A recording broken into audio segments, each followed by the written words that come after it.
Living the best day of my life. Living the best day of my life. Living the best day of my life.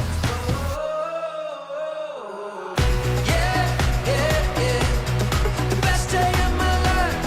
Best day of my life. Yeah, yeah, yeah. Best day of my life. Best day of my life. Watch it shimmer. All the glitter turns to gold. What a picture. See the future now unfold. Oh, oh, oh, oh, oh. Oh, oh, oh, oh, oh. Living the best day of my life. Living the best day of my life. Living the best day of my life. Living the best day of my life. Living the best day of my life. Living the best day of my life.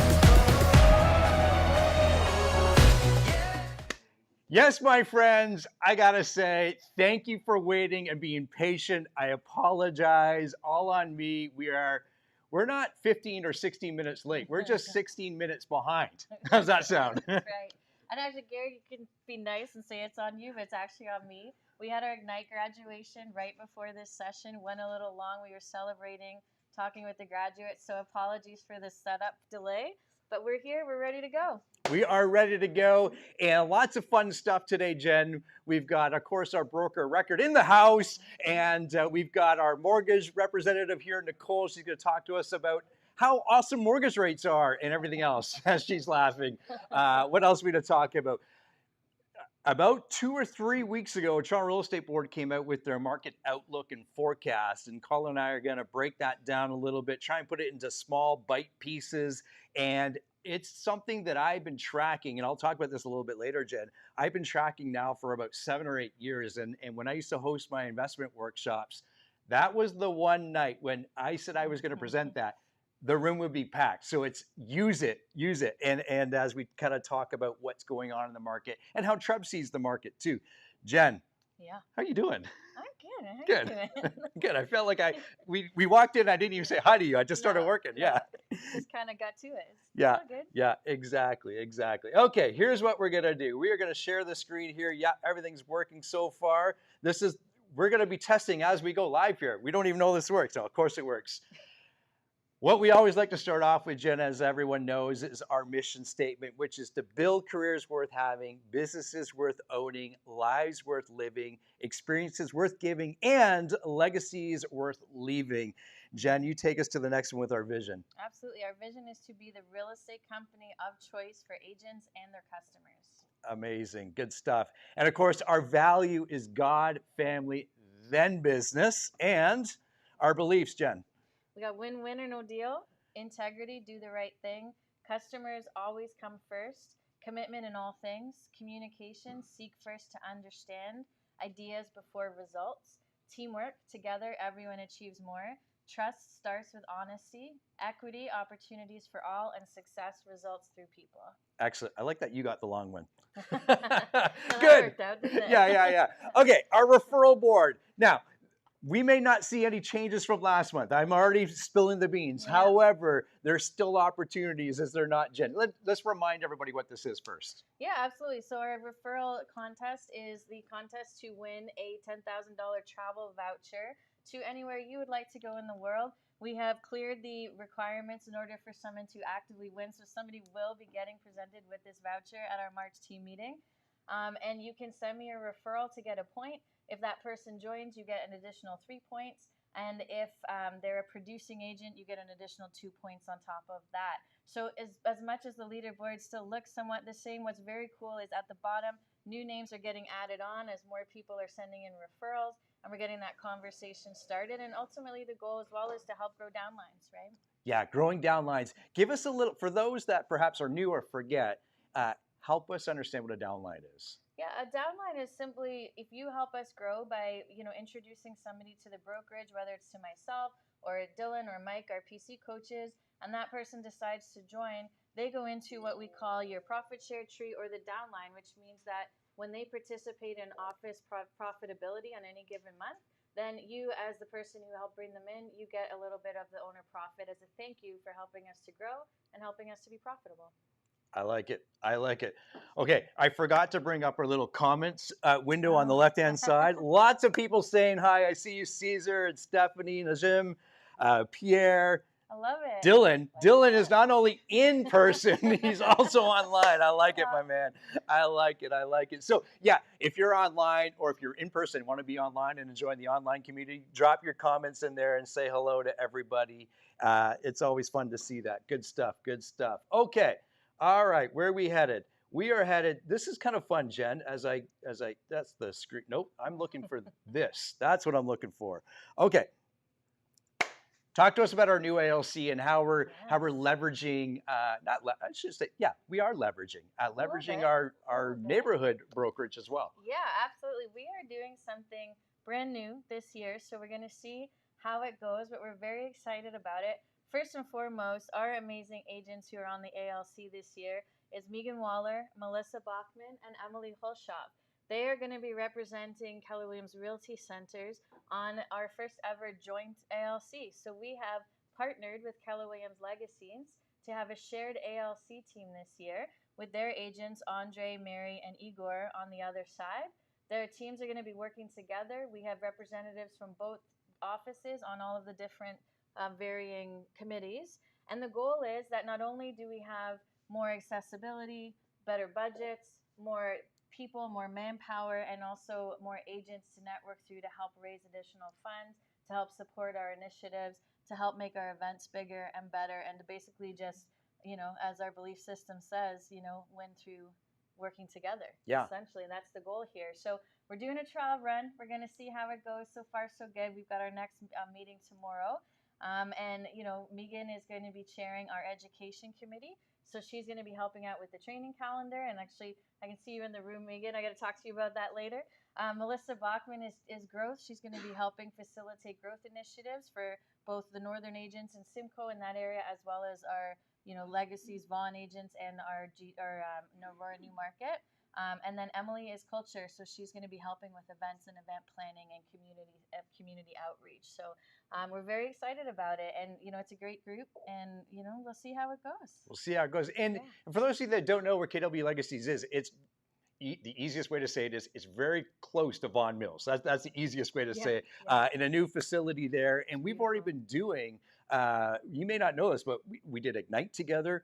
We've done some of the other events already together, and we're obviously, as you said, we're doing a lot more together. So it's also a great way to connect with other like-minded agents and referral partners, right? If you don't, if perhaps you're working with somebody that wants to work, we'll say south of Highway 7. Sometimes we don't want to go south of Highway 7 for various reasons, but it's a great way to network and everything like that. Jen and I are going to talk to you a little bit about KWRC upgrades and what we've been doing. And one of the things hopefully you'll notice, and as you've been coming into our training room here, is we took what was built 5, 6, 7 years ago now, and we've added some upgrades to it with the lighting and beautiful backdrop. A nice brick backdrop. Don't hit it too hard, and some new lighting and things like that, a new microphone system, and all of this is based around. We know that our agents who are online, we're trying to enhance that experience as well. With on the same token, enhance the in-person experience. So one of the things that I alluded to this earlier, Jen. I would host different workshops and seminars right here in this room. And at that time, we didn't have all the capabilities to go online. And I know one of our teams next week, I believe, is hosting an in-person and online event here. Everything's all set up for you. Book the room, use the technology that's here. We can use all the existing technology, and it is a great experience. So kudos to our leadership team for saying, yes, let's do something like this. And we want you, our agents, to use it. That's the best form of thank you, right? Yeah, absolutely. Think of it like the social media studio in Aurora as well, right? That's there for you. You can set up, you can make your content, shoot videos. Same idea here. What's cool about this is with this setup, you can record webinars that you can have canned, that you could run online through systems and use for lead generation.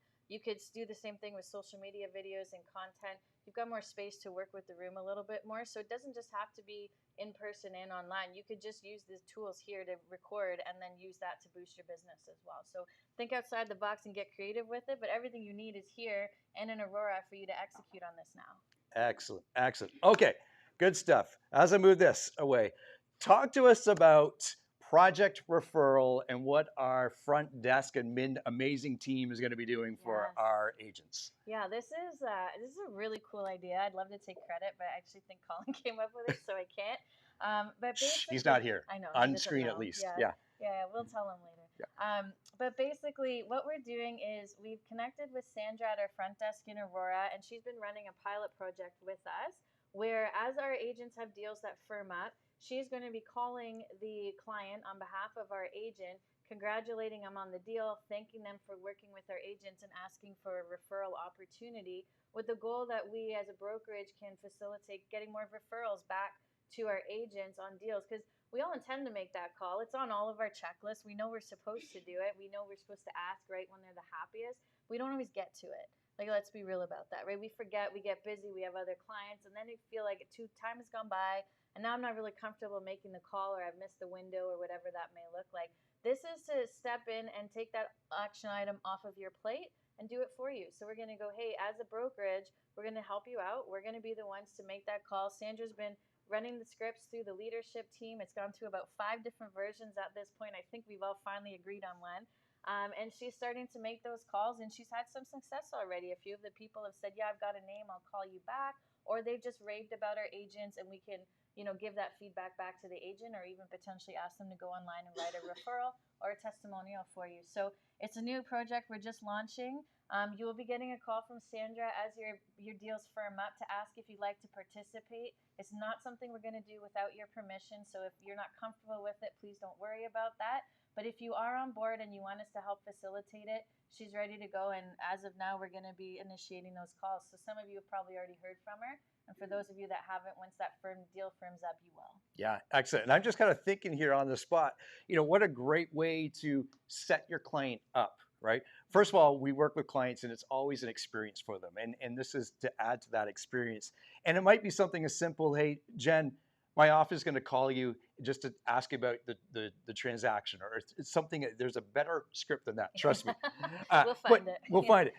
But just setting them up, explain to them, give them the heads up that, hey, my office is going to call you, and sometimes just leave it at that. So then they are ready and ready to accept that phone call. Yeah. So, 'cause sometimes we get phone calls and it's kind of out of the blue, and you're not quite prepared. But how about even this, Jen? My office is going to call you and ask you for a referral. Yeah. Like, it's something as plain as simple as that. And it also adds to those of us that don't have teams, or maybe staff or admin. It adds also another level to me of credibility as well. Do you think? Yeah, I think when you add that step in where somebody else is reaching out on behalf of you as if they're working for you and representing you, and the whole brokerage is working for you, it increases the level of experience and service that your client gets. And it allows us to enhance your business for you, which is the beauty of it. Excellent, excellent. I like it. So I guess, trust me on this. The more we can touch and reach out to our clients, the better it is for everybody. So use this service, and kudos to Sandra for stepping out and taking that on. That's amazing. And shout out to her, honestly. She's been amazing with this. She's taken the bull by the horn. She's on top of each. Like, can I call? Can I call? Can I call? She's so excited. She's so great on the phone. And for those of you that go in and out of Aurora, you know how welcoming she is, how excited to congratulate you on your deal or say happy birthday.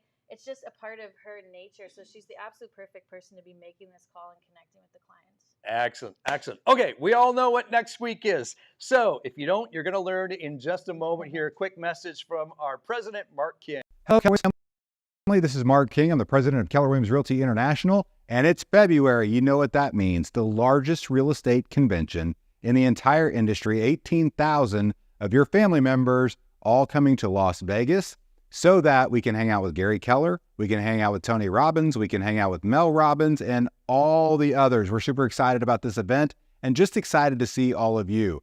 And if you, for some reason, can't make it this year, and I'm so sad because this is going to be epic, then we do have some Market Center digital packages on sale. We also have some free content that'll live stream. But if you want to get the Market Center together and do a watch party for those who are left behind, we have that available for you this year.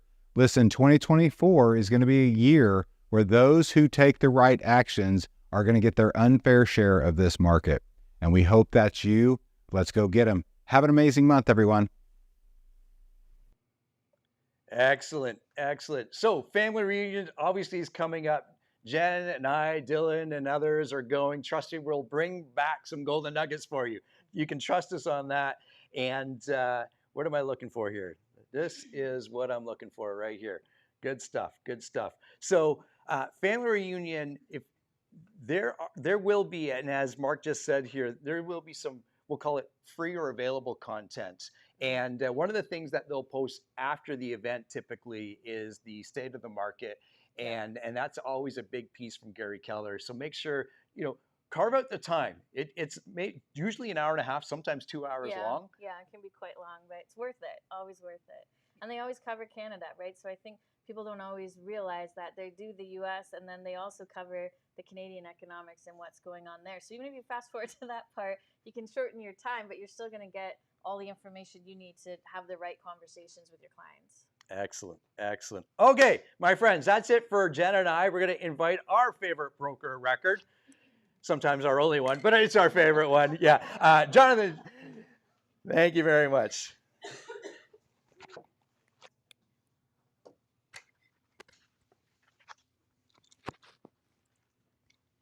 Good afternoon, KWRC. Thanks, Gary. Thanks, Jen.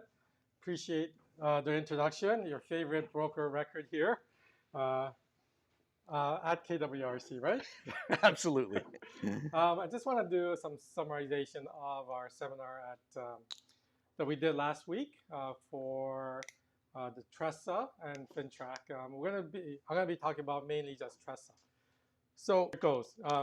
On the listing agreement, we have, since RICO has come up with some more changes, there's only 2 listing agreements.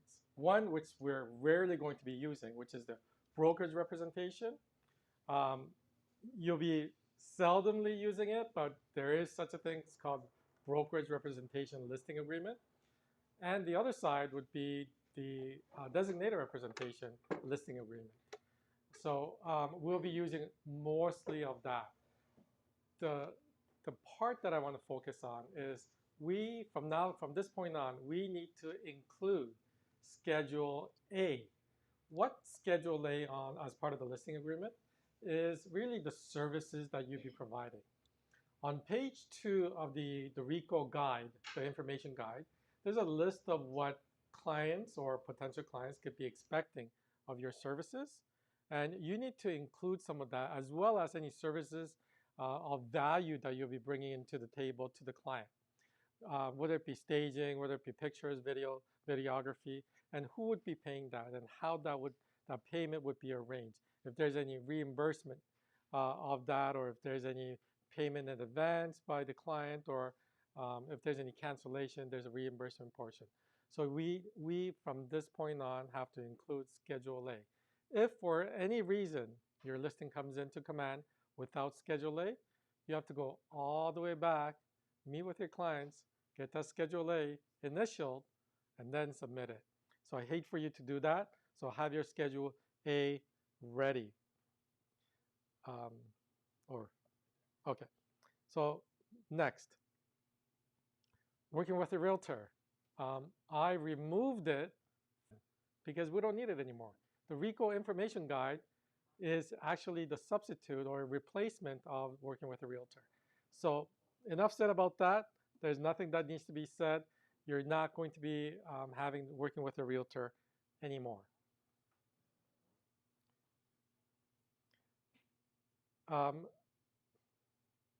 Separate listing for brokerage representation and separate designated representation. So we just talked about that. We, as a brokerage, we are a designated representation brokerage. We will rarely use BRA, sorry, the buyer representation agreement. I definitely don't use it. With a brokerage designated form, there'll be on occasion where we would have a listing and put it up on the MLS, but because we know we're going to be getting a buyer from the same brokerage, we could use a broker's designation form, but it'll be rare, and we'll rarely have the broker's designated listing form signed. It'll be a designated representation listing. ORIA has also created a tenant and a landlord multiple representation acknowledgement and consent. So back in 2023 December, they had created buyers and sellers acknowledgement and consent of multiple representation.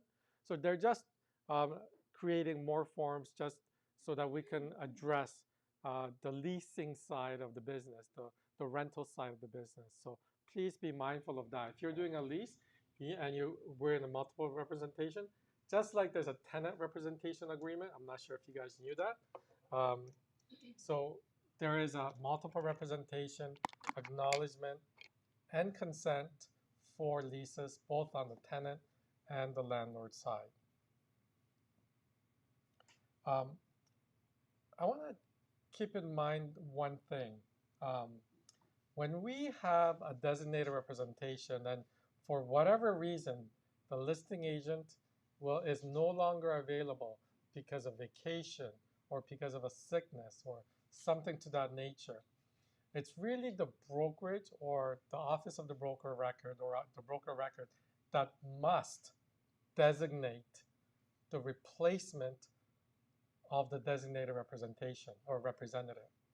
However, because you guys are all trustworthy, whoever you select, consider it approved already. So for example, if Gary has a listing and he can't be available, and he designated Jen as his replacement for the time being, that's considered it already approved. And he just has to have either a Schedule A or an amendment done on the listing to do that.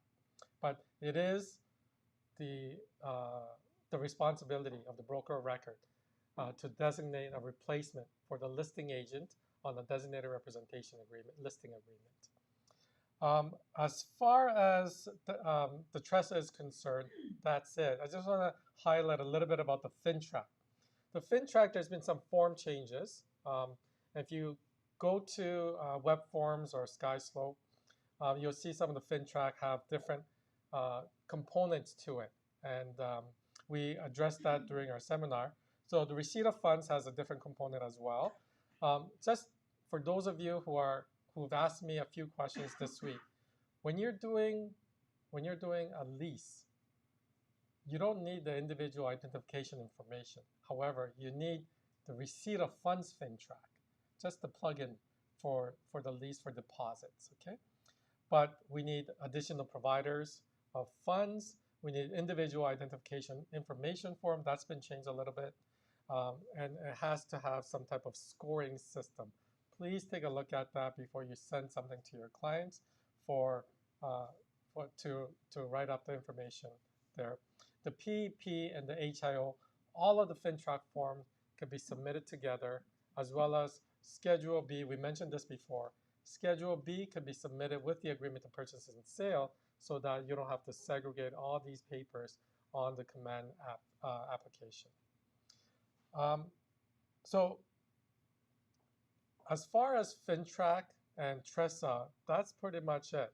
And I'm going to forego the broker hotline because we've already shared enough of the broker hotline. I just want to plug in that John Brock, who's an amazing realtor, has joined the Office of the Broker Records broker hotline. So when you call the broker hotline and you receive John, please greet him and also ask him tough questions. Yeah. That's it for the broker record. Thanks very much. We'll see you in Las Vegas. Woo, thank you. Excellent, excellent, my friend. All righty. There he is there. Handsome, handsome John Brock. Well done, my friend. And thank you for taking part in that, John. And thanks, Jonathan, for everything that you do to keep us safe as a brokerage and as individual agents. Good stuff. Okay. What do we got next? Let me move my screen out of the way here, the little video screen. We'll put that somewhere. I don't know, maybe up over here. There's a few things that are coming up that KW is hosting virtual, as you can see. Profit Camp, one of my favorites, Molly Fletcher. I talked about this at our last team meeting. She is one of my new favorite people to listen to, not only from a podcast perspective, but from a negotiation perspective as well. She calls, and she was named the female Jerry Maguire. If that gives you to any insight who she is. She became one of the very first and very prominent sports, what's the word, sport agents. Why did you think I can remember agent? I don't know. Anyway, sports agent in the entire industry. So check her stuff out online, as well as the event that KW is hosting as well. Next, we've got, of course, Spring Masterminds, and I put this slide up because I think Jen, Colin, I don't know who else has been there. Maybe Dylan. Probably the best KW event I've ever taken, or course I've ever taken, is Coaching Skills Camp. I'm hearing, oh yeah. Okay, Dylan loved it so much he did it 3 times. Now, and I make fun. However, I bet you in any one of those 3 times, he learned something new or brought something away that was a little bit different than the previous time. That's why we continue to go do bold over and over again. But I got to tell you, my friends, it's not just about coaching. Maybe more importantly, Jen would agree with me. It's about relationships. Yeah. She's saying yeah. And it is, if it's not on your list to do this year, make sure it's on your list. There are times where it does kind of come through the northern part, but what a great time to go down to Austin, Texas. And if you haven't been to Austin, this is a great excuse to go. Good stuff. All right, moving on. Last month, we introduced a new WhatsApp group that Dylan and Colin and I are hosting. We would love for you to take part in it. Now I got to move my video screen again. There we go. If you are interested in how AI technology is benefiting the real estate industry, this is the WhatsApp group for you. We're posting different hacks, different tricks, different tips. You may come with questions, and if we don't know the answer, you know who does. No one in here? AI should know the answer. Thank you. Thank you. So use that, join that group, and it's all focused around how AI can benefit you, the realtor, and of course your clients. Good stuff. Okay, we're going to introduce one of our favorite mortgage brokers, Nicole, and as the last couple of months, she has been sending in amazing videos. Well, now we have her here in person. That's exciting. So you click that microphone on, and I'll hand it all over to you, my friend. Thank you. All I have to do, right? Just clip it up? You're good. Yeah. Hi, guys. So I actually stand up here today with somewhat good news. Normally, the last probably year, I come into the room and everybody's like, rolling their eyes because nobody wants the bad news. We actually have some pretty good news as of yesterday. So I'm sure you guys probably all have heard in terms of the inflation announcement. We all kind of been feeling it's coming, but it's kind of like, you know what, we've been promised a lot of things over the last while, and it's just kind of, too good to be true. So saw unexpected, I'll say, decrease in inflation. So we're kind of in that target range where we need to be, or the government, the powers that be, kind of want us to be. So I'll just say let's see what happens now. Let's just see if they can, kind of own up to what they actually have been saying is going to happen. I know we're hearing a lot, and then the media loves to throw these dates out there. Everybody seems to think we're, got some rate decreases coming, or Bank of Canada is going to decrease effective April, they're hoping. I don't think that's the case, but would be nice. I don't think that's the case, though. I do think that, if all continues to go well, we're going to be on track, hopefully, for June. But we'll see. Next Bank of Canada announcement is March 6th. So is that next week? Week after? March 6th. We're going to see another one in April, and then nothing in May, and then I think it's June 5th, first Wednesday in June. And that's likely where we're sort of, going to see if we can, if it's going to kind of own up to that. Now, I will say it was interesting. I had four clients yesterday who've been kind of sitting on the fence for a while with me, all literally put in offers yesterday, like just Okay, fine. We've been kind of sleeping for a while, and now they hear the announcement, went out and put offers in on each of those.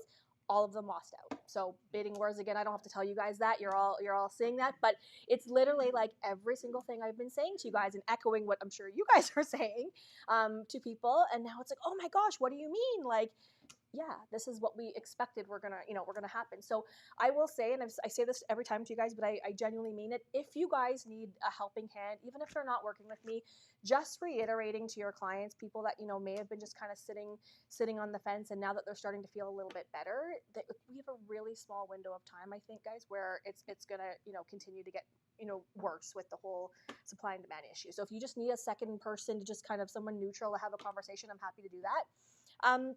One thing I do want to clarify, though, because I feel like I get this kind of comment or question often, is that we're so focused on hearing that we're going to have rate decreases and Bank of Canada is going to come in and start dropping.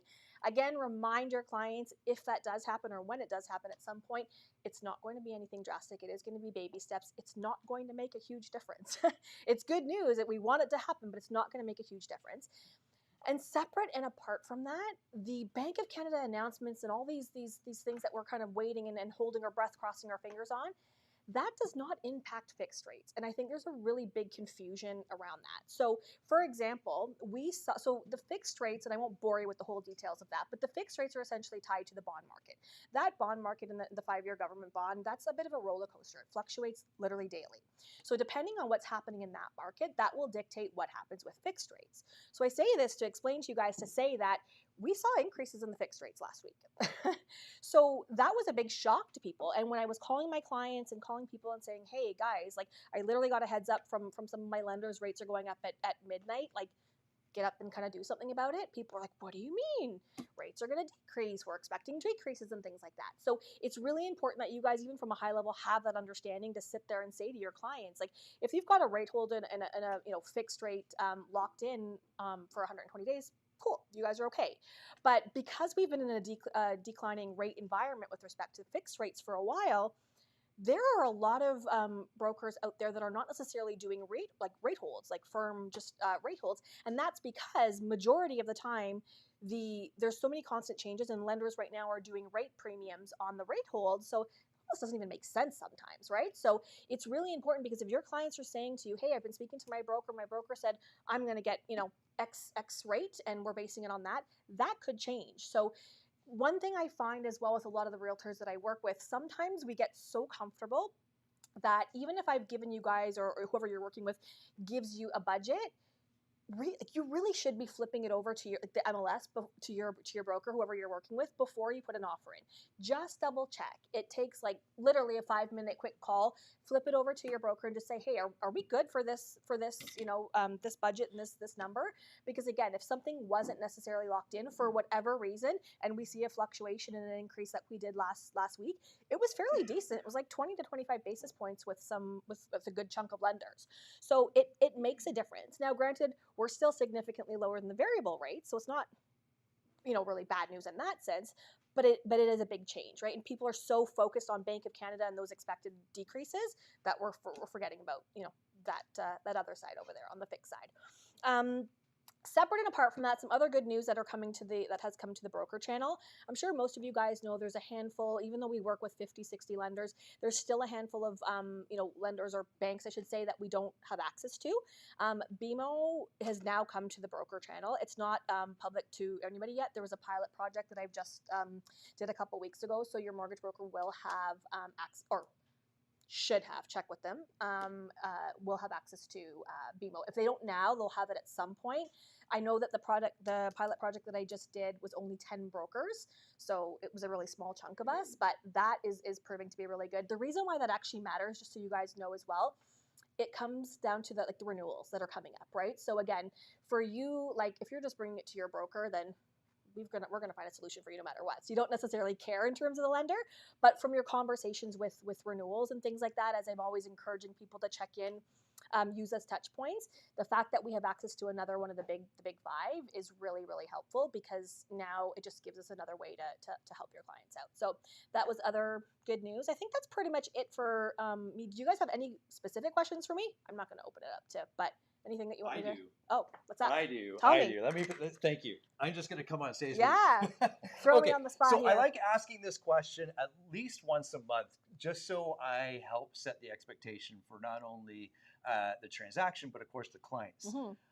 How long is it taking to get approvals when we have a financing condition? Should we ask for 5 days, 10 days, 300 business days? What is it?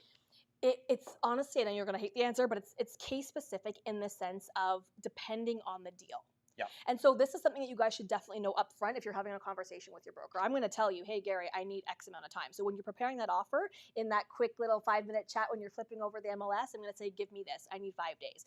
Realistically, if I need to, I can get something done in a day for the most part. If it's a clean deal and I Okay, can, that's all 250 agents just heard.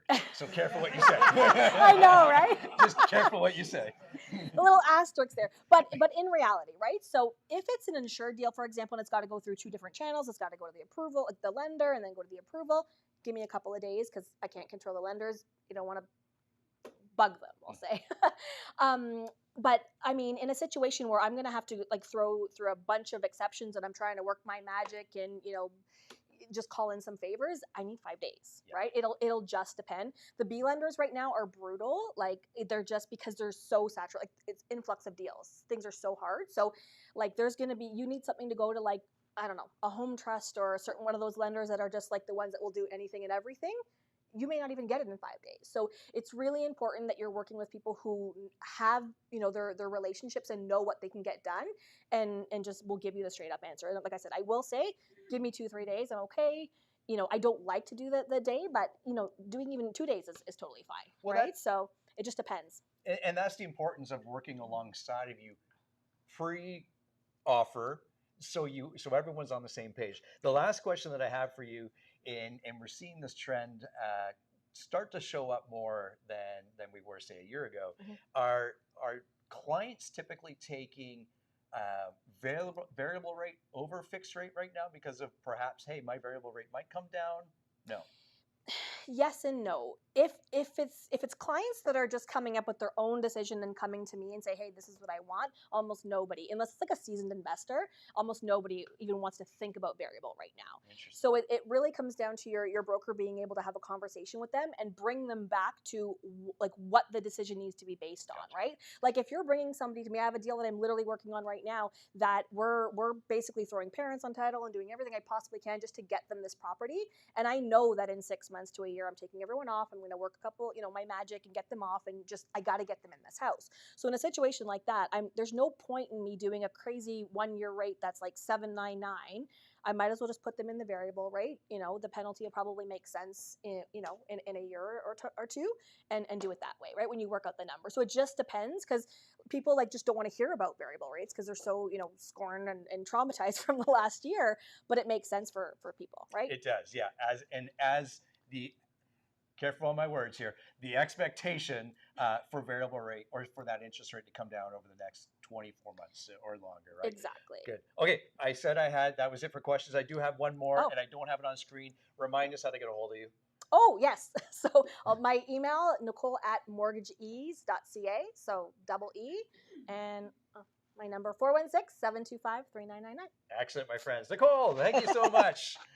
Very, very good. Give this back to you. Okay. And alongside of our allied partners, and I know Terry Hastings was just asking just the other day, in fact, for Jen Gowland's contact information for Elite Marketing, and they're there to help provide any sort of guidance or provide services to your marketing needs. So reach out to Jen and her team at Elite Marketing. Good stuff. Okay, a few events. I should have Jen up here with me, but that's okay. Don't we're good. We're good. I just threw that on you. This is the great thing. You don't want to know what's in the inside of my head and Jen's when we come up with ideas, but when we get an idea, we run with it. So as you can see here, March 20th, why is that significant? That is our next date for our team meeting. And what we're going to do is actually create a whole day around that, where in the morning, it'll be all focused on lead gen practices, best case scenarios, best things to do. In the afternoon, we are going to be doing, and this has come up a lot over the last several months, because we are going a lot more listing presentations. So we're going to have a few of our key realtors share their listing presentation live. and then we'll be able to ask questions. Why did you set it up this way? What's some of the things that you're talking about that's most important to your clients? So March 20th, for the moment, KWRC Family Reunion Day.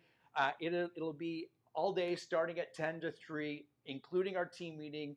We want to see this room just packed, and we're pretty excited about it. And of course, following up, you can see our awards gala March 21st. That's always a fun time where we get to celebrate our achievements from the past year. So there we have it, my friends. Good stuff. What's next?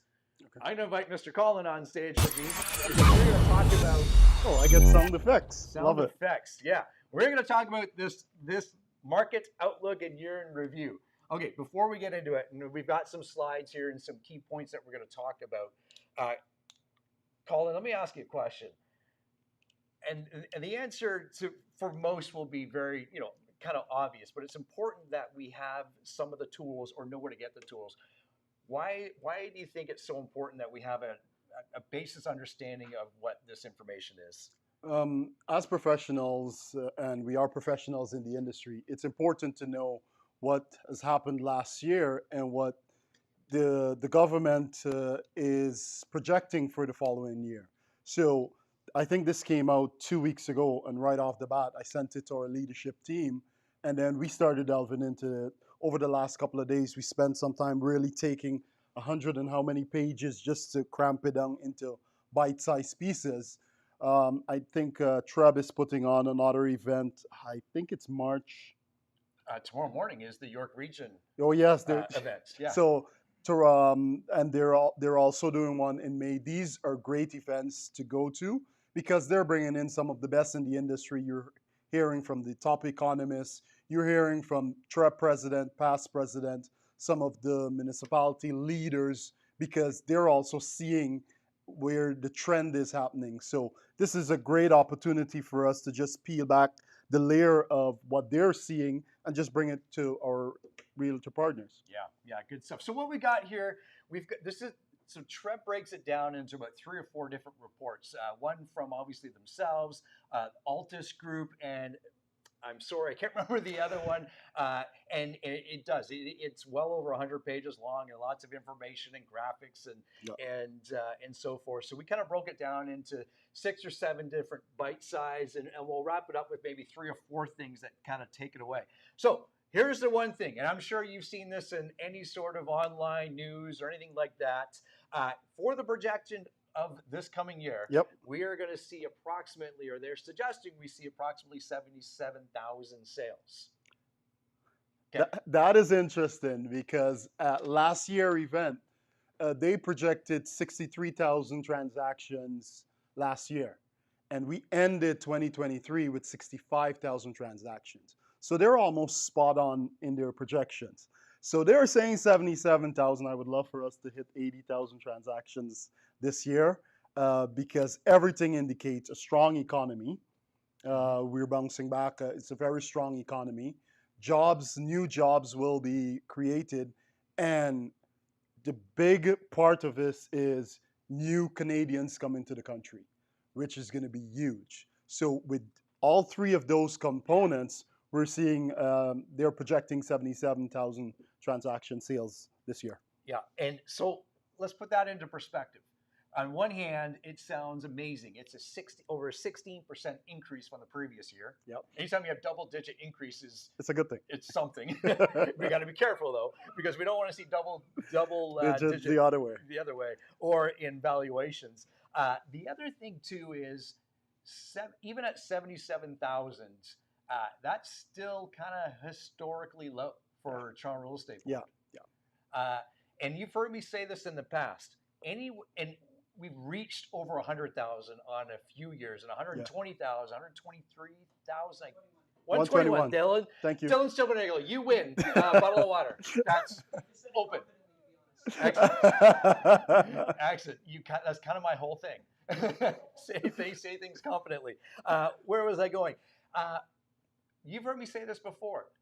A good moving, not only real estate market, but a good moving economy is about 90,000 transactions on the Toronto Real Estate Board. And that's based on a few things. Based on, of course, that means people are are spending money, whether it's at the Home Depots or what have you, the local malls, Amazon.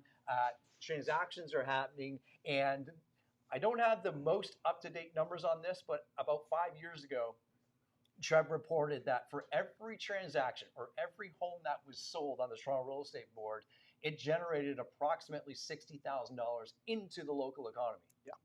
So now you can see why that 90,000 is a fair number. It's a balanced market at that point. We're not shooting for the moon, and no one's getting taken advantage of. So there's still some room to grow, and that's 77,000. Obviously, you got to get to 77 before you get to 90. Before you get to 90, and all the math that I know, which isn't much, but there you have it. Okay, next slide. Okay, positive trends, keeping on, and kind of tuning in with what Nicole was saying. This is all about the 5-year fixed rate on the 5-year bonds numbers, and you can see kind of how it's trended over the last several years. And of course, just recently, we've seen that bond yield drop a little bit. We've had a little bump up recently over the last couple of weeks, but our mortgage interest rates are tied to our bond yield rates. Yes. If you want to get really scientific about it, so it's always good to have, you don't have the deep understanding of it, but just to kind of follow along of what's going on there. Because Nicole, you might correct me if I'm wrong. It's typically a leading. Well, I know it's a leading indicator of about 3 to 4 months. She's saying yes, Kara. Say it with confidence. Yeah, it's a leading indicator for about 3 to 4 months of what your posted fixed rates could typically be. So it's not a true science, but it's a pretty close science. And what we also know and we see this because this is our business, as interest rates or even rumor of it coming down, there's more confidence in the buyers. So this is all this chart means, where the moment we get back to, because I think Benjamin Tall mentioned last month that he's expecting within the next year that we should land at around 3%. That's very optimistic. 3%, that means, Gary, we're in 2024 now, maybe 2025, we're seeing 120,000 transactions again, because we're now at 3% interest rates. More Canadians are coming to the country, growth in the economy, growth in new jobs, it can create that. So this is the first step of us getting there, where there's more stability in the market. We're going to see a lot more buyers. Excellent. Okay. And you brought this up before, the impact of immigration on housing demand and new Canadians. So talk to us about that. I think we have it on the next slide as well, in new Canadians. So what is an interesting data that we found out, new Canadians are twice as likely to buy a home than born Canadians. So what that simply means, we have 500,000 new Canadians coming to this country every year. Well, this year it's a big number, right? Before we've seen the 250,000. We have 500,000 new Canadians coming to this country, and they're twice as likely to buy a home than born Canadians. So what are we doing as business owners? What are we doing as business leaders in the industry to start expanding our network so we're working with new Canadians as they come to the country? It's interesting just to touch on that. Like, I get an overwhelming amount of calls from new Canadians who, before they've even got their feet wet and like secure jobs, and they're just like, how do I qualify? What do I need to do to qualify for a home? Like the second, like they're here for a month or two and they're already like, what do I do just to get their Nicole's mentioning that a lot of her calls are from new Canadians in order to get properly educated and set up here so they can buy.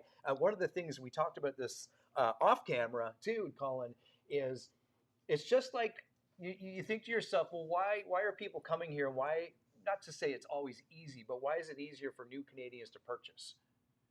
And years ago, when I was buying, and maybe you did too, Colin, we're looking at investment properties, and we all know buying an investment property in Toronto is kind of out of reach. But you start looking at all the tertiary markets, it's a lot more affordable. Mm-hmm. It's almost the same mindset of when a new Canadian comes. They're perhaps coming from anywhere.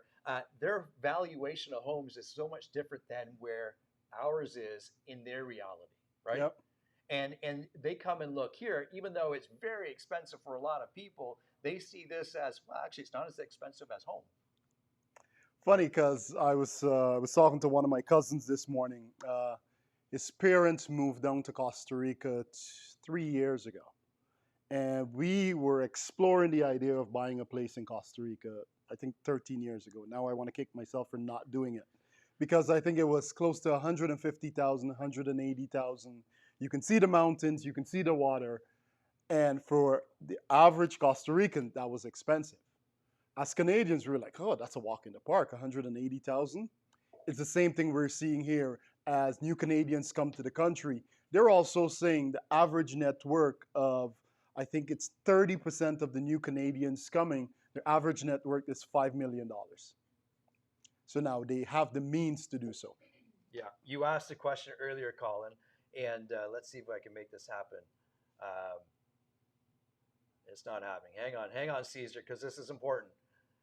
Tough to see, but Caesar's saying majority of my clients are new to Canadians, and what he's saying here, I recommend to check the New Canada program from the lending perspective.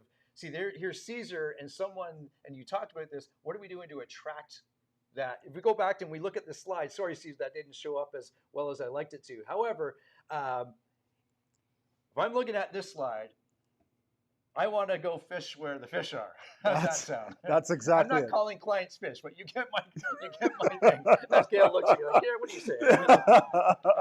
But as we continue to build our network, it's important for us to now start, because the pond that we fish in, using your analogy, is going to get dried up very soon. You've serviced all their clients, all their kids.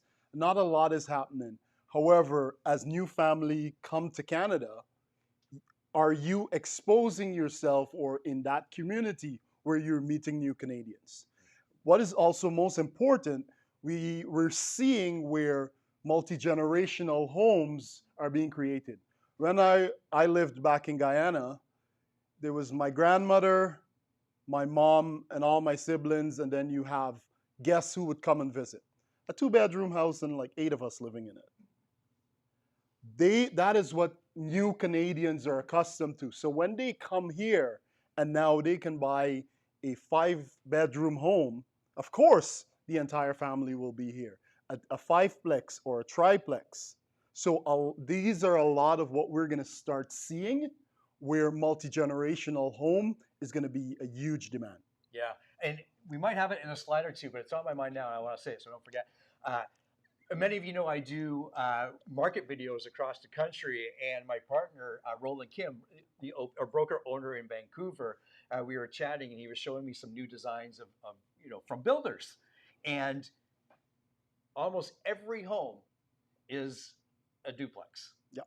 Brand new home, and to look at it, you wouldn't even know it. And in fact, as you look at their price list and the home list, there's many triplexes. You wouldn't even know it. And these are 3,500 square foot homes, gorgeous, absolutely stunning homes. And you would have no idea that there's perhaps 2 or 3 different units in a sense. And every one of them has big primary bedroom and living room, gorgeous kitchens, and that needs to come to here.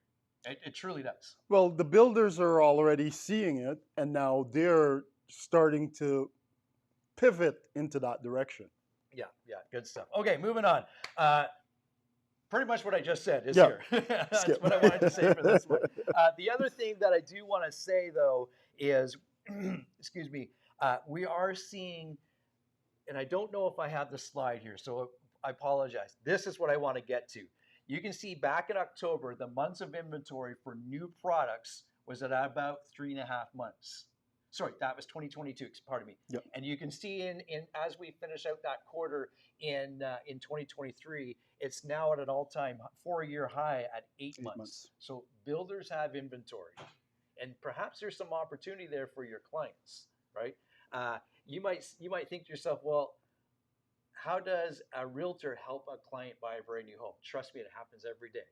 So make that part of your lead gen as well. Yep. Good stuff. Yep. Good stuff. Moving on. Okay, commercial insights. We won't spend a lot of time here, but as you can all imagine, commercial transactions whether it's because of COVID, coming out of COVID, there's also been almost a reset on our commercial type of investments and so forth. And you can see here the activity's down at 35% for the first three quarters of the three quarters of the four in 2020, 2023 there. You can see that. Yep.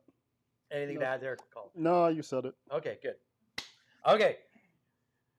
This could be one of those holes we don't want to go down because government interaction into housing, usually you throw your hands up and all sorts of stuff. There are some good things coming.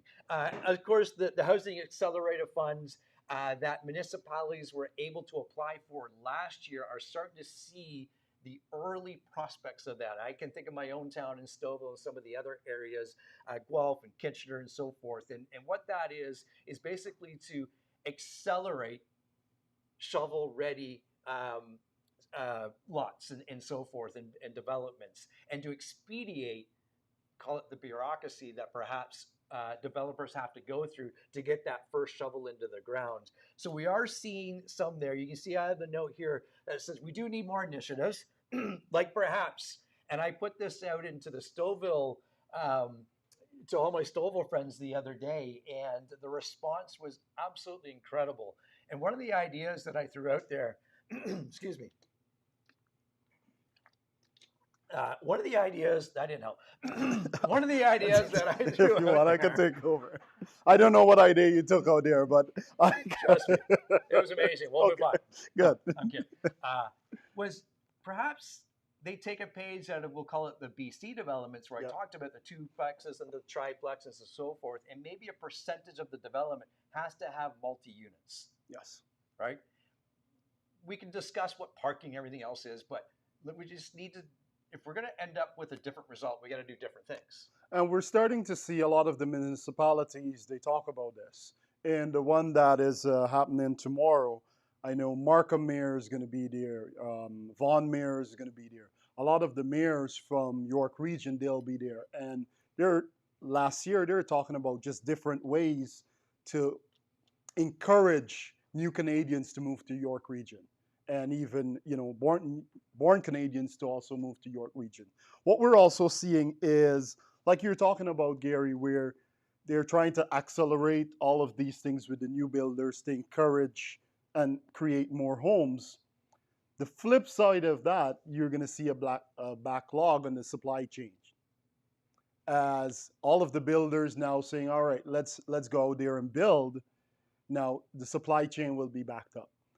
So we're already starting to see that, where completion dates are starting to be pushed back later and later, because that is what is happening in the market right now. Excellent, excellent. Okay, let's wrap this up with, I got 3 points here plus kind of a bonus one. And the first one, as we know, is the 77,000 sales. So that's a good thing because we're up from last year. And I will bet you everyone in this room and online has already felt that. Of course. Yes? Yeah? Yeah. This is where you can say yes. Yes. I know I have. And as early as like the first week of January, when those people that perhaps you've been in contact with for the last couple of years, they now reach out to you as opposed to you reaching out to them. Yeah.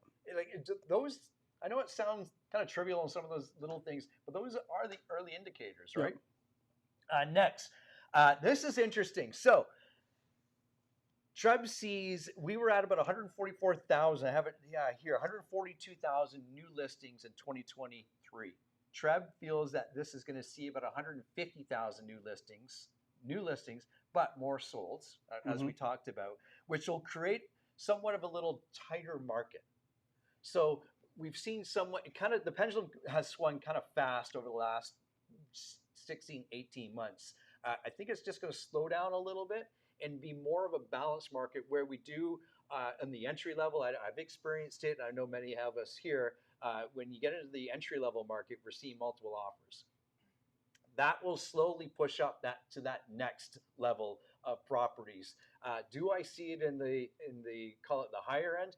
I don't know if we're going to get there based on some of the interest rates and things like that, but we're starting to feel that in the bottom of the market. A new benchmark price last year was 1,126,000, And this year it'll just move up to 1,170,000.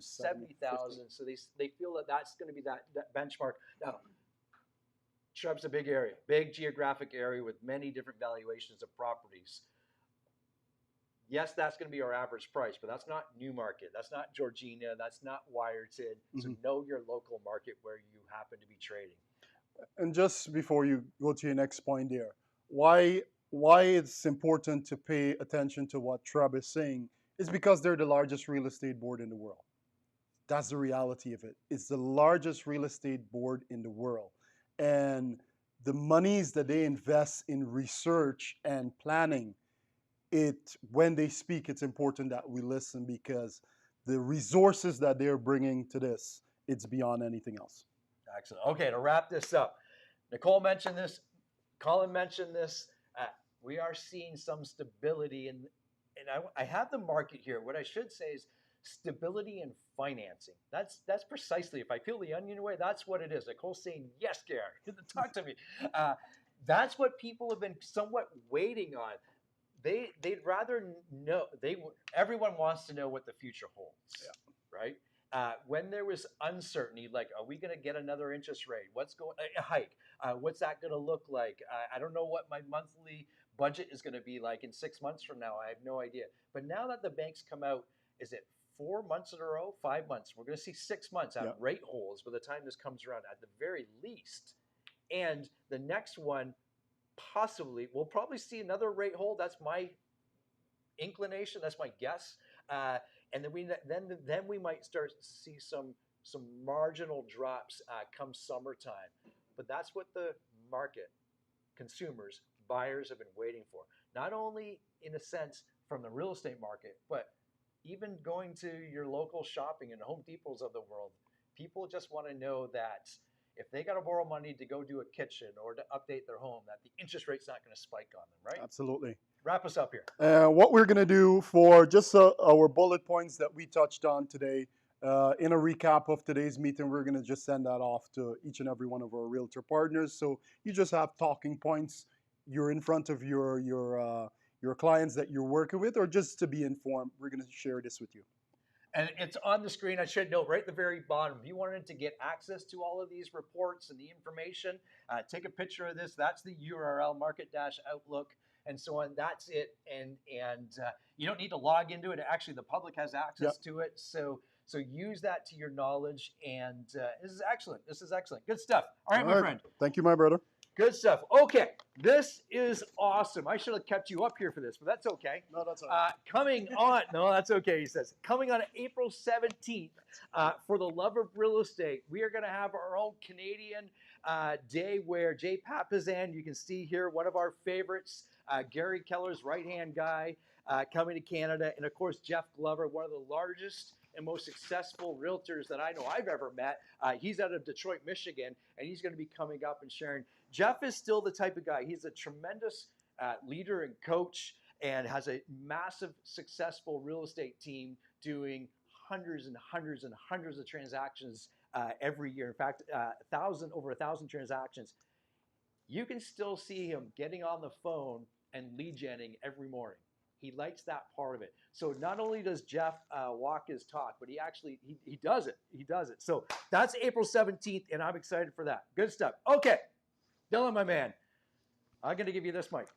So Dylan's got a really cool thing to share with us, and as we always know, who you surround yourself with matters, and that's why I surround myself with Dylan. That's right. And Gary, Good stuff. I don't know if this Oh, one you got this one works. That one, I didn't know you had that. Just so you know, I did double check those sales stats. 121, 712 for There total you sales have it. volume. So we kind of split the difference. I think we were both right. Yeah, never split the 123? difference. So, yeah, okay.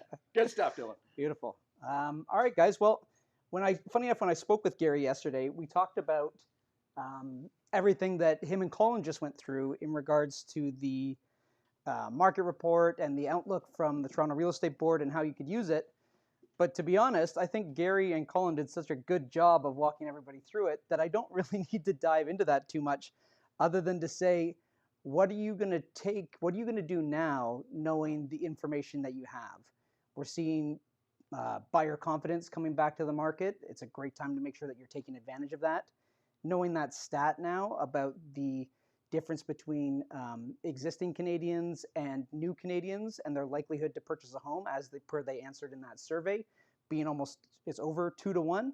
What are you going to do with that information? I'm not going to dive into it on this, but if I'm somebody out there that's looking to make sure that I'm getting my unfair share of the pie, that we're going to see all these sales come back in, and I know that it's 2 to 1 that new Canadians are going to be buying, I'm going to take special note of that and make sure that I'm crafting an area of my business to not leave those guys neglected. So whether that means creating neighborhood guides for the areas that you're working, whether you're creating new Canadians, home buyer guides, stuff like that, finding them where they are, going out and networking in those communities, I think that that's a great and easy way to help improve your sales volume for this year and not leave that behind. And really, as we see these sales now returning to our market, that is opportunity for us. And we want to make sure that everybody here is taking advantage of it. And I'm so glad you got to see Nicole up here again today, because there's a group of us realtors and Nicole in the office that are starting a new mastermind together with the focus of making sure that 2024 is our best year yet. It's going to be in the form of a mastermind. We've got me, Mike, Christina, and Nicole are going to be leading this thing. And it's going to come down to what are we doing for lead gen, and what are the strategies that we're using to make sure that we're out there getting the amount of business that we need. And real estate is sometimes a lonely island for realtors, and it's not that realtors are always sharing exactly what they're saying at the door. They're not always sharing exactly what their follow-up plans are. And this mastermind is 100% focused just on that. What are you doing to get business? What's your avenue that you're focusing on? Are you focusing on open houses, cold calling, door knocking? Are you working your database, looking for referrals? Are you doing seminars, webinars? Like, what is your focus? And then how can we make sure that we create a playbook for that so it's the same all the time and that you can actually scale and grow your business? Because funny enough, I promise you, even if you don't have a physical playbook right now, you have a playbook. It's just something that you're kind of going by and doing. But if we focus on the specific strategies that you want to kind of tailor and work into your business, we can systematize that so that you're doing the same thing every day. So you're not an agent that's waking up in the morning being like, what am I going to do today? Who am I going to talk to? What do I say? What do I do if they say yes? You know, it's so funny. At the beginning of the year, I did a lot of calls to our agents, and I was just checking in to see how people were doing. And the amount of people that, raised their hand and said, you know what, I kind of checked down a little bit of last year. If somebody called me right now and was like, draft an offer and with all this Tressa stuff, I'd have to kind of get my systems back in order. Like, I've neglected them a little bit. And so with a community and a group of like-minded realtors, we're going to make sure that we remove all of those kind of roadblocks. But most importantly, what we're looking for is people that are action-oriented. They want to grow their business. They want to go out and implement and then come back. If that sounds like it could be you, we want you to join in. And I think I've got there we go. You can use this, I'll let you put that up there, Gary. You can use this link to sign up. Our first meeting is this Friday at noon, and we'll be meeting once a week, once a month, every month after that. And yeah, come be a part of it. Honestly, you're gonna see a huge change in your business just through everybody collaborating and sharing. We know that we go further together.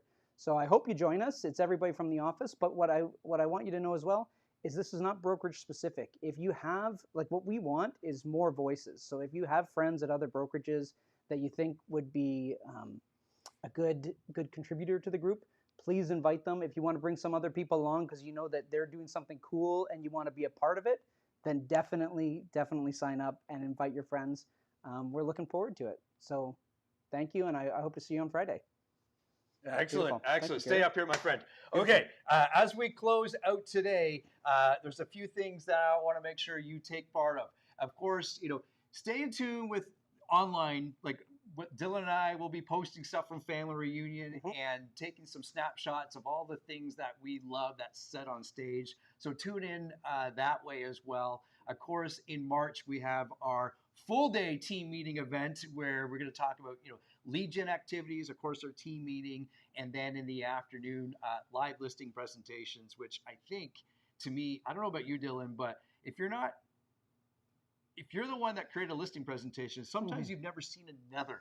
Absolutely, absolutely, and I'm glad that you brought that up because that's the whole point of the mastermind that Yeah. we're putting together. Is like you don't know what the guy beside you is doing a lot of the time, right? And it's one little script or one little different of approach and how they carry a conversation that can be a conversion for you that maybe you wouldn't have gotten otherwise. Yeah, absolutely. Nailed it. I remember we did that about 2 or 3 years ago, maybe more. Colin, you shared yours. Wayne Clement shared his. I shared mine. And I was pretty proud of mine, I got to tell you. Until I saw Colin's and Wayne's, then all of a sudden, okay, I like that. I got to take that. Ooh, Yep. I like what Colin said there, and I've added it to mine, obviously. So that's the best part about being collaborative. Right? Absolutely, yeah. Yeah, good stuff. So watch out for that. Of course, reach out to Nicole. Thank you to Colin and to Jonathan and to Jen for sharing on camera with us today. We'll see everybody, if not in family reunion, right afterwards. Bye for now. Take care, everyone.